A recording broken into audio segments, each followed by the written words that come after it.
Okay, so from Kiribati to my breadfruit means to come. And so the breadfruit tree is always calling people to it. It's welcoming, it's inviting them. And they will decorate their homes or their meetings or whatever with breadfruit, parts of the breadfruit, which welcomes you to come in. And if they include coconut, which if I'm right is taka taka, that means to sit down. And then I learned that a South Pacific story is that if your breadfruit tree doesn't produce fruit, here's a management practice. It's because the devils or fairies or elementals are living up in the canopy of the trees.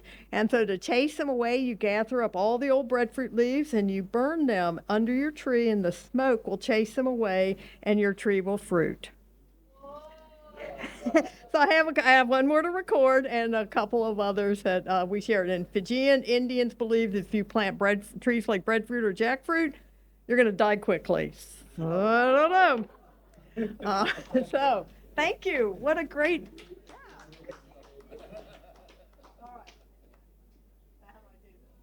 Oh yeah, I got my clicker. Okay, fine. So keep me on time. So in your program at the very bottom, we listed topics to be considered when you think about putting on a festival. We're not going to touch on those in our presentation. We would just want to show you some of the highlights, and then the three of us have we're going to do some Q&A, and then we will have time for questions. So the Ha'ulu Ka'ulu project was started in 2010 to help revitalize breadfruit in Hawaii. And one of them, we did many things, but one thing we did were 5 festivals on 3 islands over 3 years. And we have the festivals. I'll tell you this now, and I'll tell you again at the end. But all of the information about the festivals, the programs, the schedules, bios about the participants, everything, are all available at breadfruit.info. So, protocol and respect. We opened every festival with prayer, with melee, dance, and with song, and with hula. And these young children on Kauai, they're from a Hawaiian charter school. Their kumu wrote a special melee about the breadfruit and breadfruit varieties, and the children premiered it at that festival. So we started every festival, and every festival was free and open to the public. So the cultural respect was an important part, respecting where we were and where at the place. Getting people interested. Thank you, Donna, for what you said. Some of the outcomes were. I knew some. But cooking contests. We had contests and volunteers who helped with the contests. So we had youth groups participate. We had adults. They're open to the public. But you can see various people bringing in their dishes. And there was a form and a lot of online advanced information and things to do to prepare for these. But cooking contests. And then we had cooking demonstrations. And we had from celebrity chefs, our Ulu ambassador, Sam Choi, to Olela Pa'aogawa, to John Cadman, to Auntie Shirley, to a young woman and with her ohana from Micronesians United. We had over 20 different people put on, or organizations put on some sort of cooking demonstration, whether it was roasting breadfruit in a fire to very, kind of fancy Sam Choi dishes, but things and everything in between. And these are, again, some of the things. Because free and open to the public, Hawaii is a tourism economy, so we did have a lot of visitors come. We had an equal amount, if not more, of residents, and many residents, even people born and raised in Hawaii, had never seen someone roast breadfruit on a fire. They had never seen this kind of preparation. So we tried to show as much as we could and engage people in that activity.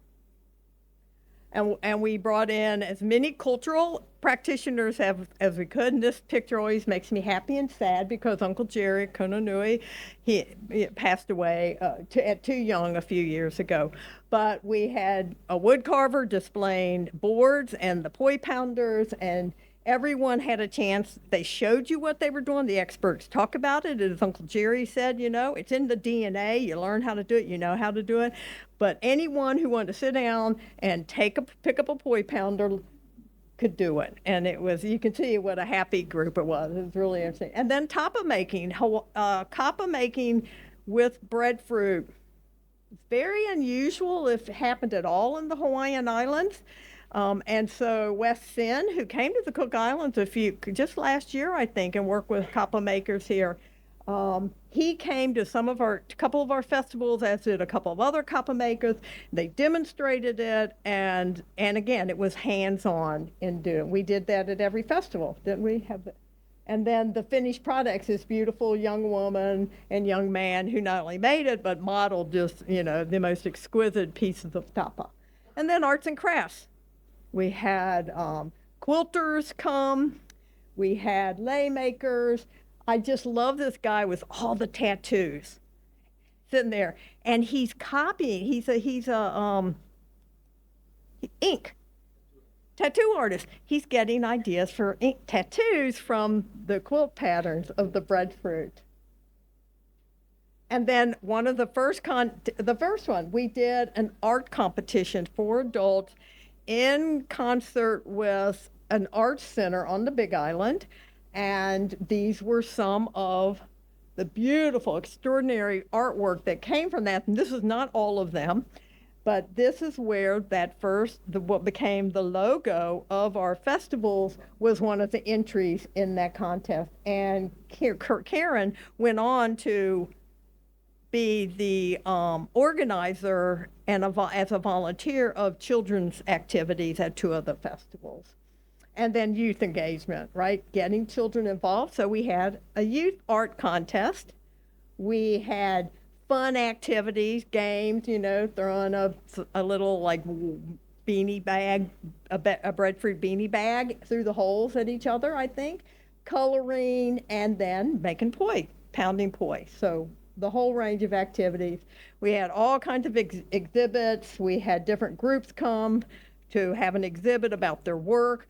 We made the entire festivals were breadfruit themed. We didn't have people selling arts and crafts or T-shirts or anything that was not related to breadfruit. In addition to the cooking contests and the cooking demonstrations, we had breadfruit meals available for anyone who wanted to purchase one. And then we had breadfruit tree sales, and there's I think he's from Samoa. The director of agriculture came from Samoa or American Samoa, and buying trees. So we sold several hundred trees and grew trees, and it was the tree sales. They bought the trees from our partner Global Breadfruit, grew them up, and sold them as a fundraiser. And then we had presentations such as you've heard today, whether it was Ryan McCormick, who talked about Ulu and Hawaiian culture, but we gave our presentations. None of them were in a room this nice, but in rooms and tents or whatever, and to talk about, I gave a talk, Craig gave a talk. I think, Noah, that was one of your first talks. You still had the Stanford ID. And so presentations about growing breadfruit, agroforestry, just a range of subjects. And all of these things are listed in the programs. And so just quickly, some of the outcomes. More than 9,000 people. 21 people or organizations did a cooking demonstration. Some people did it at every festival. The cultural demonstrations, we had 12 presenters. We had different kumu, hula, and organizations do the opening. We had over 800 trees that we sold, and hundreds and hundreds of volunteers. It was an extraordinary 3 years. It was a tremendous amount of work before, during, and after. But going through all these pictures to put this presentation together, it was like, wow, this was a really fabulous thing we did. So that's it for my presentation. And you see, even at the end of it, even though we might look a little like electrified, we were all happy. And we continue to share that happiness. So I'll join my two co-panelists. And again, breadfruit.info is a fabulous resource, and I thank Craig and agroforestry.net, Hawaii Homegrown Food Network's website for hosting this.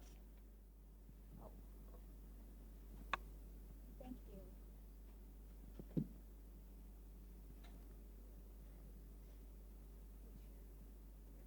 you. Can you hear me? So what we're going to do is we decided we have questions we are going to ask each other and answer, and then we're going to open it up. We're going to kind of riff on what comes out of that, and then we're going to just open it up to questions from you, because I've heard rumors that there's funding for some breadfruit festivals in the region, but I don't know how many or where. So yeah, so I'll start. Closer. Okay, closer. Thank you. All right. So my first question is for Craig. From your perspective, don't you have your cheat sheet? What was the purpose of the festivals? So, yes, the purpose of the festival. So we have to go back to ancient times, 2010. It seems like a long time ago, but at that time, breadfruit was considered, as Kumu Ramsey said, a famine food in Hawaii by a lot of people. That it doesn't taste good, that it's wasn't even used by Hawaiians, as some of the mythology around it. And so we interviewed dozens of people to find out what they thought the priorities were for breadfruit in Hawaii, promoting breadfruit. Because where do you start? Do you start with farmers? Well, if there's no market, there's no sense in starting with farmers. If people don't know how to buy it in the store, what to look for, then there's no market. So educating children, so forth. We came up with a list of about, I think it was 18 action items. Everything from education to training chefs, working with farmers, a long list of things. But the consensus was we lead with culture. We lead with the culture. That is the essence of what breadfruit means. And so with a population of people who are not familiar with it, even local people or visitors who are just downright afraid of it, they look at it and they don't even want to touch it because it's such an odd thing. They don't know how to cook it or eat it or anything. So we lead with culture. So the purpose of the festival was to introduce a lot of people to the culture of breadfruit and how to eat it and become familiar with it. Because once somebody eats even a steamed piece of breadfruit, they immediately become more calm and accepting of the food. And then when they taste something from Auntie Shirley or a chef, they become even more enamored of it. So the purpose was to really reach out on many different notes. Your neck. Oh, yes. Okay. So my question to you, Diane, is... No, Shirley. Oh, sorry. So I just want to mention, Auntie Shirley has been with us the entire project as a volunteer. Okay. Thank you. And so it's magic to have someone like Auntie Shirley involved in every step of the way, because you just can't step in the wrong direction if somebody like Auntie Shirley is with you. And so we've had immense impact and success. Auntie Shirley and I and others, Doc Tusi, have traveled around the Pacific. And so I owe the success of all the festivals and the project to Auntie Shirley. And so But I have a question for you. So what, from your point of view, what were the most important outcomes of the festival? Oh, sorry. That's not the question. You know what? Maybe I can't read your handwriting. We had a logical order. Oh, right. Okay. Sorry. Should I ask it? Sorry. No. Okay. Just one. Once. On behalf of Craig, I'll ask Auntie Shirley, what was the most important contributions of the festival? I believe it was reintroducing the use of ulu to the members of our communities, because, as a child, being raised by my grandparents, ulu, when it was in season, was very important, especially to my grandfather. And then whatever we did not consume, it went to the pigs. And guess what? Later we ate the pigs. So that was a good thing. But it was sharing what we knew and getting people interested in trying again. Because the ulu has so much sap, latex, and it's really difficult to work with, especially if you're not aware of what you needed to do. And so I think that helped to open up people's interest, is that, yes, we can work with ulu, we can consume it, we can enjoy it, and we can share it when we are able to work with it, cook it, enjoy it, and share it with our neighbors and other members of our families. Thank you. I want to say one more thing about Auntie Shirley. So we were at the airport coming here, and Auntie Shirley had made some beautiful maopo, steamed maopo chunks for us to eat as snacks. And we're sitting in the airport waiting for the plane, and Auntie Shirley's going around to strangers, offering them their first taste of ulu. I mean, I wouldn't have the guts to do that, but Auntie Shirley, just naturally, that's who she is. The sharing of ulu and everything that nurtures people. So thank you. You asked me to last. Oh, okay. So, Diane, I think I got the right question here. What were the most important outcomes of the festival from your point of view? Well, thank you, Craig.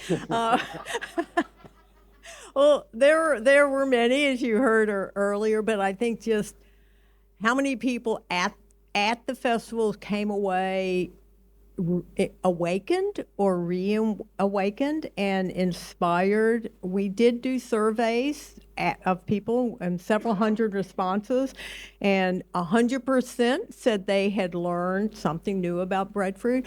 Over 70% said they wanted to plant and would care for a breadfruit tree. And another really important outcome was I gave a presentation at the second festival. And afterwards, while I was at our booth, our exhibit, someone came up to me and said, tell me more about your work, and do you need funding for your work? And I said, well, yes, of course. And, they chatted a little more and walked away. And a week later, I got a phone call from a woman saying, you met one of our trustees. They want to give you $100,000 a year for 3 years.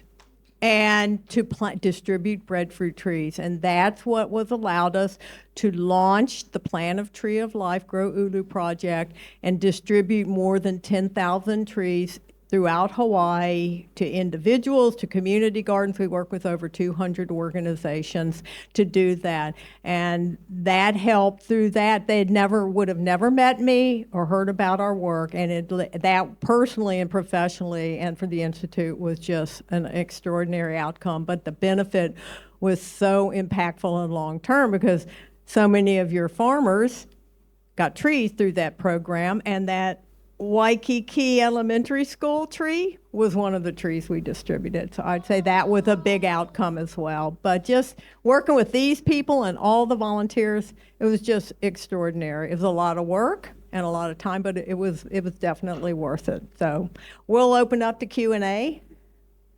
Because I know we promised Kyle we would stay on time, so we have 10 minutes, 9 minutes. I'll use you. Do you have any questions? Because as we mentioned, we're hoping to support our 5 foreign countries to host Breadfruit Festivals. And doesn't mean that you have to do it like how Auntie Shirley, Craig, and Diane did it, but we wanted to share their experience with you, and then you can think about in your own context how you might want to do it. So there must be some questions for them. Okay, Sant?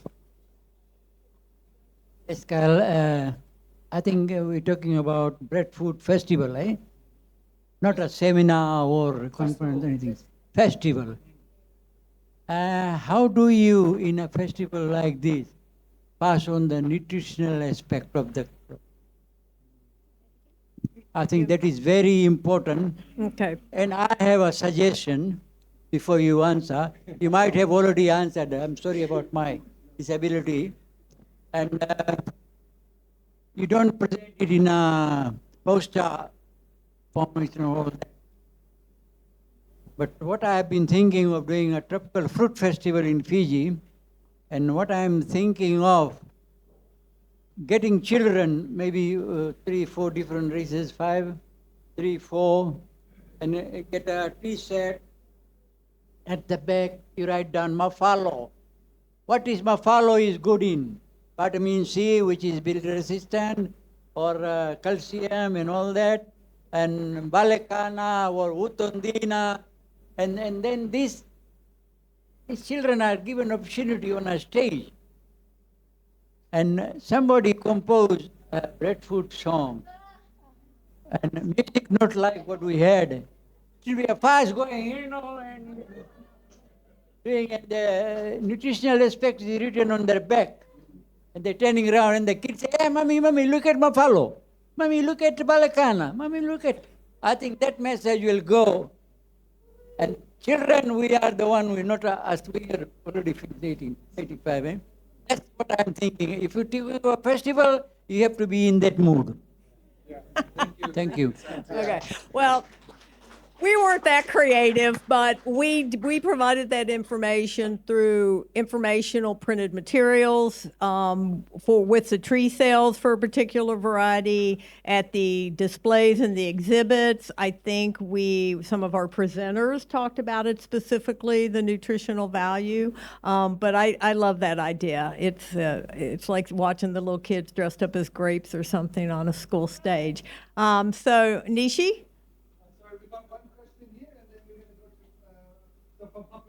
Sure. Question. Congratulations, you 3 on board there. I have, this is the second time I've attended a meeting like this. The first one was in Hawaii, and I actually saw the elementary school. I really liked it. So this is just a comment. I'd like the others to know. It's very, very good. Thank you. Thank you. Thank you. Thank you for a wonderful presentation. Just one question, then I have a comment, or 2 questions actually. The first one is, you've managed to get up to 9,000 people coming to you, and you have 4 island groups. How do you go to each island every year, or do you rotate to do your festivals? And secondly, we have our, and more importantly, is we have our festival on the 7th of September, next month. And Maria, when she heard about it yesterday, she said, where's my invitation? She wants to come over. So I've asked Mayor Tui to send her an invitation, and I think this would be a great opportunity for us in Tonga. It would be great if we could get funding to have some of you from, because our festival this year is more high level and just getting our Minister of Agriculture and the ministry on board and key people to talk about breadfruit. But it would be really nice, and I think if Kyle and someone can support to get some of you from Hawaii to talk at our Breadfruit Festival as a launching pad for a bigger one next year would be great. Now that I know Maria is coming, if we have somebody from Hawaii, it would be wonderful. Thank you. Well, I think every festival that you want to do needs to be site specific. Is what are your needs and what do you want to address? And planning, we started planning a year or more ahead for this. But I'm going to turn this over to Craig to answer the venues and the question about the islands. I'll just mention, so we did 5 festivals. 4 were on Hawaii Island, on different sides of the island. 1 was on Kauai. That's all we did. That's all we really could handle. But Maui picked up the ball and they started their own festival on a yearly basis, which only paused for COVID. It's going to start again. And they did a beautiful job of highlighting Ulu culture, Ulu products, a lot of what we did. And it's a non-commercial, in other words, it's not a lot of other stuff like trinkets and things that people, crafts and arts and crafts and things. It's very Ulu, it has the integrity of the Ulu festivals. Yeah. So they're very good at that. Great. There must be another question. Yes. Shirley wanted to. Oh, Auntie Shirley, please. Like, one of the things I really enjoy is having families bring their children with them. Let the children participate in whatever is being offered. Let them get down and dirty if they wish, and play in the fields. We did it at Amy Greenwald Gardens, and the kids could run around. We did it in Puna, and there it was little dusty, but that's okay. I remember as a child getting out in the garden because Grandma said you got to get in the garden on weekends and get the weeds out. And we got down and dirty. But picking up any sort of nasty infections, unless you skinned yourself, you are pretty safe. And so it's, I think, inclusion. Including children in whatever you do, that is so important. Yeah, thank you.